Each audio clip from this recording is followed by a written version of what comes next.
हम हैं पटना के एक ऐसे संस्थान में जो मेडिकल और इंजीनियरिंग की तैयारी गुरुकुल पद्धति में करवा रहा है। सामान्य तौर पे बहुत सारे कोचिंग संस्थान है जहाँ पर इंजीनियरिंग और मेडिकल की तैयारी होती है, बट यहाँ पर जो चीज़ें हम अलग करते हैं उसमें कुछ चीज़ों पर मैं मुख्य रूप से गौर करवाना चाहूँगा। सबसे पहली बात कि हमारे यहाँ एवरेज बच्चों को और अच्छे बच्चों को हम अपने बैच में सेपरेट नहीं करते, अलग नहीं करते हैं। जैसे आमतौर पर संस्थान में अच्छे बच्चों को अलग कर लिया जाता है और उन पर रिजल्ट के लिए लोग काम भी करते हैं और रिजल्ट होते भी हैं कम बेस ज़्यादा। लेकिन उससे क्या होता है, कमज़ोर बच्चों के लिए मोटिवेशन का कोई सोर्स नहीं बचता है, वो पीछे रह जाते हैं और पीछे ही चले जाते हैं। और आप ये नहीं कह सकते हैं कि जो छात्र औसत है वो जीवन में कमाल नहीं कर सकते, कमाल और बवाल दोनों कर सकते हैं, हमें पता है। तो हम अच्छे बच्चों को उन बच्चों के साथ ही पढ़ाते हैं। सुबह में अगर हम क्लास करवा रहे हैं तो हम शाम में बच्चों को उन टीचर से प्रैक्टिस क्लास करवाते हैं, जो एक वीक में जो भी क्लास होती है वो। और तीसरी एक खास बात, हमारे कैंपस में उसी जगह पर, उसी कैंपस में, उसी बिल्डिंग में क्लासरूम भी है बच्चों के, उसी में हॉस्टल भी है बच्चों का। तो ये गुरुकुल जो हम पहले समय में बोलते आ रहे थे ना, एकदम परफेक्ट एग्जाम्पल हमारा गुरुकुल का। ऐसा नहीं कि हॉस्टल कहीं और है और पढ़ाइयाँ होती है। जी हाँ, उसी बिल्डिंग में एक फ्लोर अगर हॉस्टल है तो दूसरे फ्लोर पर हमारी पढ़ाई चल रही है और नीचे के फ्लोर पर हम मैनेजमेंट को देख रेख करते हैं। Mahavidya global school, education for new generation, जहां मिले आपके बच्चे को शिक्षा भी, संस्कार भी। Co curricular activities, yoga, e library, play school, indoor games, sports, smart classroom, cricket academy और एक्सीलेंट एकेडमीज का परफेक्ट मेल। Registration open. Mahavidya global school, NH 139 near AIIMS, Phulwari Sharif, Patna. नमस्कार, मेरा नाम अनूप नारायण सिंह है और आप बिहारी खबर के डिजिटल प्लेटफॉर्म को देख रहे हैं। हम हैं पटना के एक ऐसे संस्थान में जो मेडिकल और इंजीनियरिंग की तैयारी गुरुकुल पद्धति में करवा रहा है। आमतौर पर पटना के किसी भी कोचिंग संस्थान में आप चले जाइए, चमक दमक और बाजारवाद के शिकार कोचिंग संस्थान कहीं ना कहीं आपके दिमाग में खटकते हैं। पर पटना के बैरिया, जहां पर अंतर्राज्यीय बस स्टैंड है, उसके बगल में अवस्थित है क्रैक JEE नीट संस्थान। इसलिए चर्चा में है कि बिहार में सबसे ज्यादा मेडिकल और इंजीनियरिंग में रिजल्ट दे रहा है। हमारे साथ इस संस्थान से जुड़े हुए कुमार मन्नू जी हैं, जिनसे हम बात करेंगे कि संस्थान में क्या खासियत है, बच्चों को कैसे पढ़ाया जाता है और जो गुरुकुल की परंपरा रही है हमारे यहाँ, उस पद्धति में कैसे वर्तमान युग में बच्चों को मेडिकल और इंजीनियरिंग की तैयारी कराई जाती है। सबसे पहले सर आपका स्वागत। जी जी, धन्यवाद। पहला सवाल कि जो संस्थान है काफी चर्चा में है, रिजल्ट भी बेहतर हो रहा है, कई बड़े नाम इसके साथ जुड़े हुए हैं, क्या खासियत? मैं बिहारी खबर के माध्यम से आप सभी का अभिवादन करता हूं।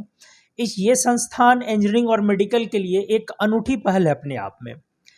सामान्य तौर पे बहुत सारे कोचिंग संस्थान है जहां पर इंजीनियरिंग और मेडिकल की तैयारी होती है, बट यहाँ पर जो चीज़ें हम अलग करते हैं उसमें कुछ चीज़ों पर मैं मुख्य रूप से गौर करवाना चाहूँगा।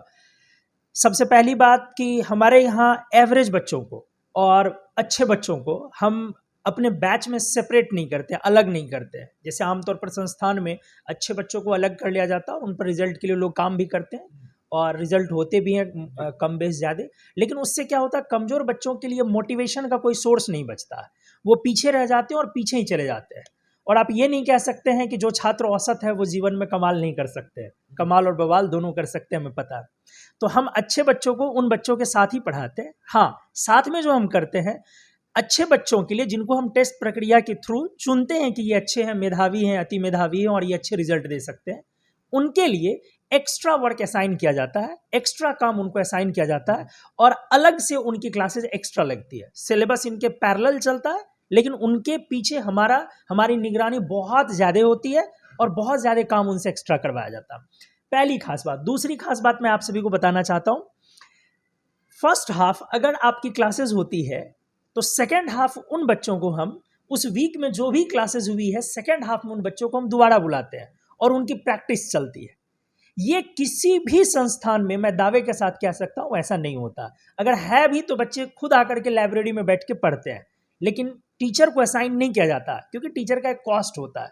वो आप नए बैच में या दूसरे बैच में डाल देंगे तो वो कॉस्ट आप निकाल पाएंगे। लेकिन हमारे यहाँ ये जो लोग मिल करके जिन लोगों का ये सपना है क्रैक JEE और नीट, वो सब लोग बहुत अपनी अपनी जीवन में व्यस्त हैं, अपने अपने स्तर पर बड़े बड़े लेवल पर लोग काम कर रहे हैं। लेकिन हमारा मकसद बिल्कुल बाजारवाद से हटकर है। इसीलिए हम टीचर को सुबह में अगर हम क्लास करवा रहे हैं तो हम शाम में बच्चों को उन टीचर से प्रैक्टिस क्लास करवाते हैं, जो एक वीक में जो भी क्लास होती है वो। और तीसरी एक खास बात, हमारे कैंपस में उसी जगह पर, उसी कैंपस में, उसी बिल्डिंग में क्लासरूम भी है बच्चों के, उसी में हॉस्टल भी है बच्चों का। तो ये गुरुकुल जो हम पहले समय में बोलते आ रहे थे ना, एकदम परफेक्ट एग्जाम्पल हमारा गुरुकुल का। ऐसा नहीं कि हॉस्टल कहीं और है और पढ़ाई यहाँ होती है। जी हाँ, उसी बिल्डिंग में एक फ्लोर अगर हॉस्टल है तो दूसरे फ्लोर पर हमारी पढ़ाई चल रही है और नीचे के फ्लोर पर हम मैनेजमेंट को देख रेख करते हैं।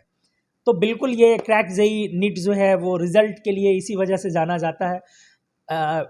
शिक्षक के बारे में मैं कहूँ, मैं खुद कोटा से, career point Kota, Bansal classes Kota, अलग अलग संस्थानों में मैं 20 सालों से काम कर रहा हूँ और यहाँ पर एकेडमिक हेड के तौर पे मैं चीज़ों को निगरानी कर रहा हूँ। एक एक टीचर का, हर एक टीचर का यहाँ लेक्चर प्लान है। और ऐसा नहीं है कि टीचर्स ने दे दिया है कि मैं किसी टॉपिक को इतने लेक्चर में पढ़ा दूँ तो वो हो गया। जी नहीं, उसके बाद हमें हर सप्ताह में एक बार टीचर को निगरानी करनी होती है, क्योंकि लापरवाह कोई भी हो सकते हैं, बच्चे भी हो सकते हैं और हम गार्जियन टीचर भी हो सकते हैं।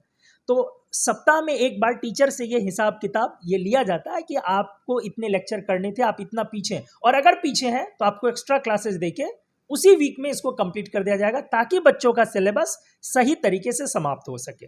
एक बड़ा सवाल इसमें ये उठता है कि जिस तरह के नाम क्रैक जेईई नीट के साथ जुड़े हुए हैं, विकास वैभव हैं, बिहार के सबसे ईमानदार आईपीएस अधिकारी हैं, जो इसके फाउंडर हैं विनय रंजन, टॉपर हैं बीपीएससी के, डीएसपी के रूप में पदस्थापित हैं। रिजल्ट की बात करें तो कम समय में एकदम बिना शोरगुल के, बिना बड़े होर्डिंग्स, अखबारों में बड़े विज्ञापन, प्रचार तंत्र का इस्तेमाल किए बगैर जिस तरह से चर्चा में आए हैं, ये जमीन पर दिख रहा है कि बच्चे यहाँ से सफल हो रहे हैं। आपके यहाँ जो हॉस्टल की व्यवस्था है उसके बारे में चर्चा है कि बच्चों को मोबाइल अलाउ नहीं है, घर जाना अलाउ नहीं है, काफी सख्त हिदायत के साथ सिर्फ पढ़ने के लिए आप लोग रखते हैं। कितना, ये क्या कॉन्सेप्ट है, इस पे बताएं। जी, बहुत बहुत अच्छा सवाल आपने खुद उठा दिया इस चीज़ को। यही मैं कह रहा था, विकास वैभव सर हैं और विनय रंजन सर हैं जो डीएसपी भी हैं और बीपीएससी में अच्छे रैंक से आए हैं। इन लोगों के निगरानी में ये संस्थान चलती है। अब आप ही ये सोच करके देखिए कि इन लोगों को क्या पड़ी है, सब अपने अपने जीवन में अच्छे मकाम पर और अच्छी पहचान के साथ हैं, लेकिन इन सबों के अंदर में एजुकेशन के लिए एक चिंगारी है। हमारी टीम में हर एक मेंबर वही है। मैं 20 सालों से पढ़ा रहा हूँ, लेकिन अब भी मुझ में वही चिंगारी है, मेरे अंदर अब भी वही ललक है, वही विनय रंजन सर है, वही विकास वैभव सर है। तो विकास वैभव सर महीने में 1 बार से 2 बार कम से कम आते हैं, बच्चों को पूछते हैं। तो हम लोगों के ऊपर भी एक गजब का वो प्रेशर होता है कि कहीं हमसे कोई चूक ना हो। तो विनय रंजन सर की ये भी है, और वो आला अधिकारी एक अच्छे रैंक के ऑफिसर हैं। और हॉस्टल वाली जो आपने बातें कही, ये देखिए, हम लोग 11th और 12th की पढ़ाई और जेईई नीट के साथ करवाते हैं। इसमें मोबाइल फोन्स की कोई उपयोगिता नहीं है, और ये उम्र है जहां पर सबसे ज्यादा डिस्ट्रैक्शन होता है। तो हम लोगों ने सबसे पहले इस चीज को कंट्रोल किया कि डिस्ट्रैक्शन को 0 लेवल पे लाना। तो अगर आप हमारे हॉस्टल में इनरोल्ड हैं, ठीक है, तो आपको मोबाइल फोन अलाउड नहीं है। हाँ, हमारे यहाँ डिजिटल पैनल है, डिजिटल क्लासरूम है। आपका अगर कोई क्लास मिस हुआ है तो बच्चे ये नहीं कह सकते हैं कि मैं मोबाइल पे पढ़ूंगा। डिजिटल क्लासरूम में बोर्ड पर बजावते उस क्लास को चलाया जाता है जो क्लास आपका मिस होता है, और बच्चे पूरे के पूरे उसको देखते हैं, लेक्चर नोट्स से हर कुछ। लेकिन जी नहीं, मोबाइल फोन बच्चों पर नियंत्रण लाने के लिए हम लोगों के पास 0, मतलब कोई इसका प्रावधान नहीं है हमारे यहाँ। चलिए, 24 महीने बच्चों को दीजिए आप क्रैक जेईई नीट में और पूरी व्यवस्था में, और 24 महीने यानी 4 महीना और एक्स्ट्रा ये लोग रखते हैं। 28 महीने के बाद अगर बच्चा औसत दर्जे का भी है और उसमें मेहनत करने का है, तो ये 100% दावा है कि दुनिया की कोई ताकत उसे सफल होने से नहीं रोक सकती है, चाहे वो इंजीनियर बनना चाहता है या डॉक्टर बनना चाहता है। सीधा बिहार के जो बच्चे हैं, अभी 10th का रिजल्ट आ गया है बिहार बोर्ड का, सीबीएसई आईसीएसई बोर्ड का आना है। पूरे लोग कोटा पहले दिमाग में रहता है, तो कोटा का खोटा कहीं हुआ है। फिर पटना में जितने ए सिंह, बी सिंह, सी सिंह, जितने बड़े होर्डिंग्स हैं, अखबारों में बड़ा विज्ञापन है, झूठ मूठ का स्कॉलरशिप देने का दावा है। क्या गार्जियन से कहेंगे, चाहे वो किसी संस्थान में जाए, पहले वो क्या करें? मैं हमेशा अभिभावकों से 2 बातें कहता हूं। पहली बात, आप अपने बच्चों को सही समय पर हमारी निगरानी में दें, और अगर हमें नहीं देते हैं, आप किसी भी संस्थान में दें तो सही समय पे दें। ये मेरा सभी अभिभावकों, गार्जियन से एक आह्वान है, बिहार के अभिभावकों से, क्योंकि हम लोगों ने काफ़ी लंबे समय तक बाहर के संस्थानों में काम किया। यहाँ सबसे बड़ी समस्या पहली यही है कि गार्जियंस यहाँ काफ़ी लेट से जगते हैं, सजग होते हैं। बच्चे भी मेधावी हैं, लेकिन समय भी बहुत बड़ी चीज़ है। तो बच्चे जून में, जुलाई में, मई में इस तरह दिखते हैं, जबकि बाहर के बच्चे वो जनवरी से एक्टिव होते हैं, 10th एग्जाम देने से पहले। तो पहली बात तो मैं ये कहूँगा कि आप जहाँ भी अगर पढ़ाते हैं बच्चों को, तो बहुत अर्ली स्टेज में तैयार हो जाए। दूसरी बात है, मैं ये कहूँगा आप क्रैक जेई नीट को इसलिए आजमाएं क्योंकि इसमें बाजारवाद से बिल्कुल हट करके सैद्धांतिक लोग, जिनके लिए जीवन में सिद्धांत सबसे बड़ी चीज है, सबसे बड़ी पूंजी है, वैसे लोगों की निगरानी में आपका बच्चा आ रहा है। आपके बच्चे पर 24 घंटे एक पैनी निगरानी रहती है। हम सभी टीचर्स, आप यहां आएंगे तो आपको गजब का एक माहौल दिखेगा, बच्चों में जोश दिखेगा, अनुशासन दिखेगा। वो अनुशासन आज के स्थिति में, डेट में, बाजारवाद में खो चुका है। बच्चों को सिर्फ असाइनमेंट, कोई ऐसी इंस्टीट्यूट नहीं है आज पटना में या कहीं भी, मैं कोटा तक की बात करूं, जिसमें किताब पर फोकस किया जाए, बुक पर। और सभी जानते हैं आज से 10 साल पहले असाइनमेंट का ये कल्चर आया, 15 साल या 20 साल भी आप कह ले, उससे पहले जितने भी IITians हुए, जो वे खुद विकास वैभव सर किताबों से। क्रैक जेई ऐसी संस्थान है जहां आज भी गुणवत्तापूर्ण किताबों पर हम लोग एक एक सब्जेक्ट में अलग अलग किताबों पर काम करते हैं, टॉपिक में अलग अलग किताबों पर काम करते हैं। तो मैं सभी को यही बोलूंगा कि क्रैक जेई को एक बार मौका जरूर दें। आप सभी गण से और छात्रों से आए और एक अपने करियर में एक अनोखा सा बदलाव आप खुद यहां महसूस करेंगे। किसी भी सफलता के लिए कठिन परिश्रम और उचित मार्गदर्शन का होना जरूरी है। मेडिकल और इंजीनियरिंग की जो परीक्षा होती है सामान्य प्रतियोगिता परीक्षा से बेहद खास होती है, और जिस तरह का कंपटीशन का माहौल है, ऐसे में अगर आपके बच्चे किसी गलत संस्थान में चले जाते हैं तो आपका पैसा यानी आपका आर्थिक और मानसिक दोहन जरूर होता है। अगर आप भी अपने बच्चे को मेडिकल में या इंजीनियरिंग में भेजना चाहते हैं, पटना में रहकर कोचिंग कराना चाहते हैं, तो एक बार आप जरूर पटना का जो बस स्टैंड है 0 माइल के पास बैरिया, उसके बगल में अवस्थित है क्रैक जेई नीट, जो काफी बेहतर माहौल में संचालित हो रहा है। और आपको बता दें कि यहाँ 40 बिहार के होनहार बच्चों को IPS विकास वैभव जी के द्वारा संचालित लेट्स इंस्पायर बिहार के माध्यम से बिहार के 38 जिलों से चुनकर लाकर निःशुल्क आवासीय सुविधा और कोचिंग की सुविधा प्रदान की गई है। अगर आपका बच्चा सामान्य भी है तो उचित मार्गदर्शन और गुरुकुल परंपरा और 24 घंटे जहां शिक्षकों की उपलब्धता है, ऐसे माहौल में रहकर जरूर सफल हो सकता है। अगले वीडियो में मिलेंगे ऐसी ही जानकारी पर खबर के साथ, तब तक के लिए दीजिए विदा, नमस्कार।